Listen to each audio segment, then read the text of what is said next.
everybody, my name is Katie and welcome to another video. You may have noticed there's something different about this video, and that's because I got myself a new camera! I'm so excited and happy because my last camera was honestly falling to bits.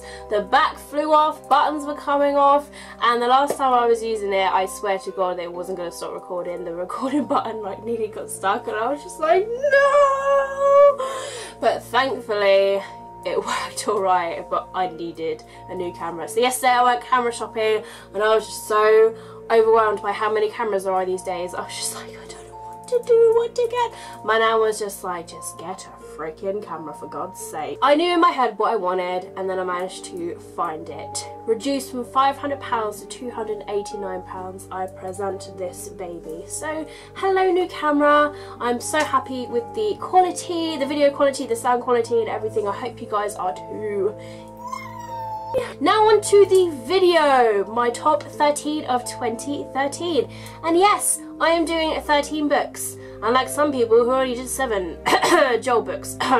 These are in no particular order. I had a rummage around in my cupboard of the books that I read in 2013. The books that I gave 5 out of 5 stars, that I know I'd definitely read again, and books that I would recommend to other people. So without further ado, let's go. The first book is Ruby Red by Kirsten Gier. I read this month and oh my god. Like, at first I wasn't quite used to the writing style of this because it is translated from German and I was just a little bit uncomfortable with it, but then I really enjoyed the storyline and the characters and everything that was going on. I loved the ending and I really want to continue on with this series. But I watched the movie to it and it was a really good book to movie adaptation. Yes, there is a movie, it's in German and it was like dubbed in English. And it was really good. I love it so much. I just had a long hard think about what to rate it and I ended up changing my rating for this from a 4 out of 5 stars to 5 out of 5 stars. So I completely recommend this book to anybody if you really like your time travelling. And yeah, it's really good. The next book is Shipwrecked by Siobhan Carham. Now I haven't heard of this before until I actually read this in December. And it's really good. If you really like Sims Castaway or like Lost and Gossip Girl and just people being stranded on an island, then I completely recommend this book to you. It was so good. Like, all of these dance people are meant to go on a cruise ship and they end up being stranded on this island and they all have to like survive there and crazy things are happening on this island, a bit like Lost, and it's like, oh, it's so much mystery and it's really good.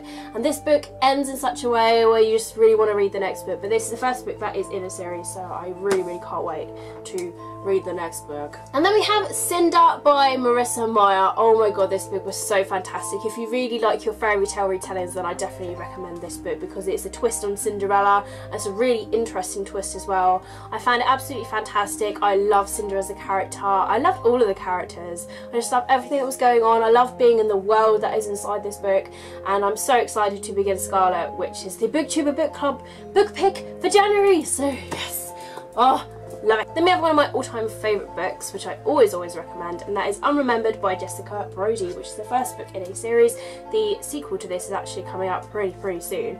I'm really excited. This book is so fast-paced and fascinating. You have somebody who cannot remember who they are or why they're there, and they are just discovering about themselves throughout the story, and then they're also running away, and there's this mysterious guy who claims that they're in love and stuff, and it's just like, what? But there isn't like too much romance. The romance doesn't really like take over the book, which is what I liked. And this book ended on a bit of a cliffhanger, damn you. So I'm excited for the sequel and I really do recommend this book. Then we have What's Left of Me by Kat Zhang. I read this earlier in the year. I found it really good.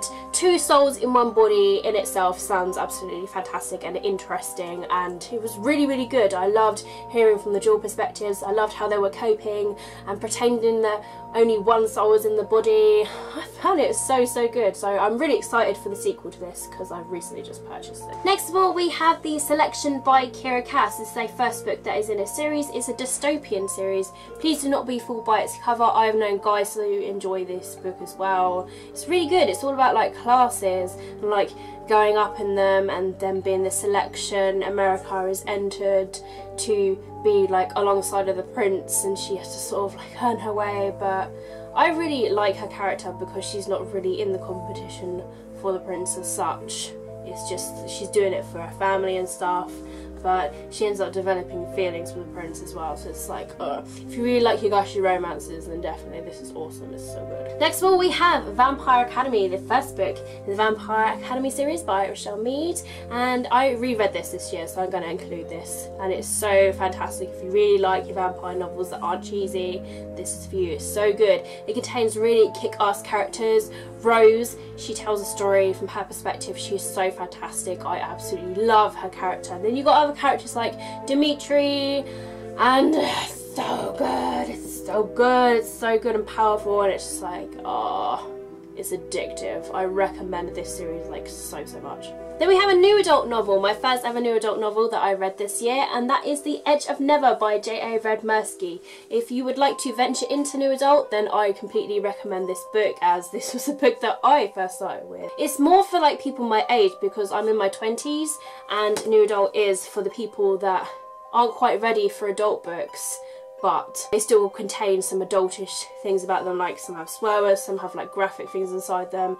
But this is a really powerful romance story told from dual perspectives of both the male and the female characters, and they both have things bad in their lives, but when they meet together it's almost like fate brought them together, because when they're together they're just so powerful, and it's just so awesome, and they just go on this journey together, and it's so fantastic. It's really good. J.A. Redmersky, with her writing, she really captures you, and you will find yourself absolutely loving both of these main characters so much, as I have done. So I really do recommend this book to anybody. Next of all, we have Pivot Point by Kasie West.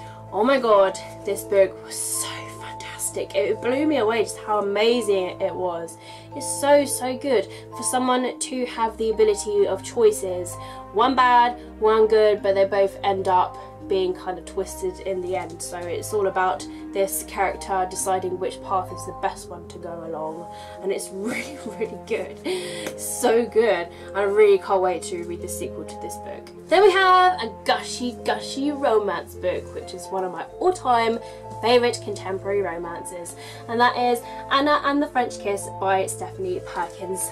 Oh my god, this book was so addictive, yet fun, yet wacky, and it made me really want to travel to Paris. I felt like I was in the book and I was just emotionally attached. It's so fantastic. This book is just so good, so this definitely deserves to be on my top 13 list. Then we have City of Bones by Cassandra Clare, the first book in the Mortal Instruments series. Finally, I read this book this year, and I don't know why it took me so long to get around to this book, because it's fantastic. It's freaking fantastic.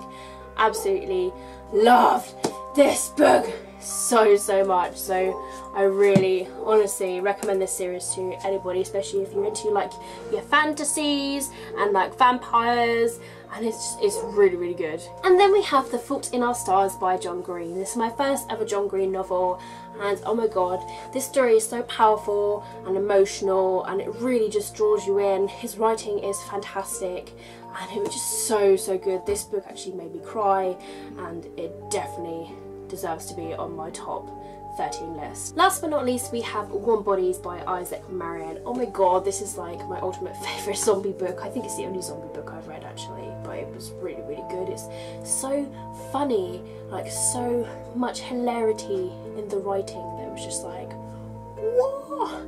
So I really do recommend this book to anybody. So there you have it. That is my top 13 of 2013. Please let me know down in the comments if you completely agree with the books that are on my list, or let me know the books that are on your top 13 of 2013. Let me know if you've done a video. You can link it down below, I believe, and I will check them out because I love checking other people's videos out. Please do give this video a thumbs up if you have enjoyed this, and have an absolutely fantastic day. Thank you so much for watching, and I will see you all in my next video. Bye!